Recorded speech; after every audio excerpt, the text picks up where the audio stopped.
ตาเนี่ยกึศថាទីកន្លែងណាដែលស្រស់ស្អាតបំផុតនៅលើពិភពលោកសូមទស្សនារហូតដល់ចុងក្រោយព្រោះលេខ1មិនត្រឹមតែអស្ចារ្យប៉ុណ្ណោះទេប៉ុន្តែជាមោទនភាពរបស់ប្រជាជនកម្ពុជាលេខ5បឹង Moraine Lake ប្រទេសកាណាដាទឹកបឹងពណ៌ខៀវស្រងាត់ហ៊ុមព័ទ្ធដោយភ្នំទឹកកកដ៏ស្រស់ស្អាត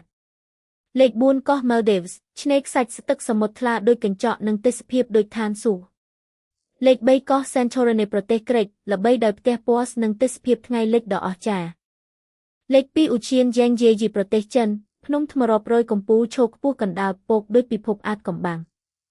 លេខ1ប្រាសាទអង្គរវត្តប្រទេសកម្ពុជាវាមានសាសនាធំបំផុតនៅលើពិភពលោកនិងជាកេរដំណែលវប្បធម៌ដ៏អស្ចារ្យរបស់មនុស្សជាតិសូមចែករំលែកវីដេអូនេះដើម្បីឲ្យពិភពលោកទាំងមូលបានឃើញភាពអស្ចារ្យនិងភាពរុងរឿងរបស់ប្រាសាទអង្គរវត្តនិងប្រទេសកម្ពុជា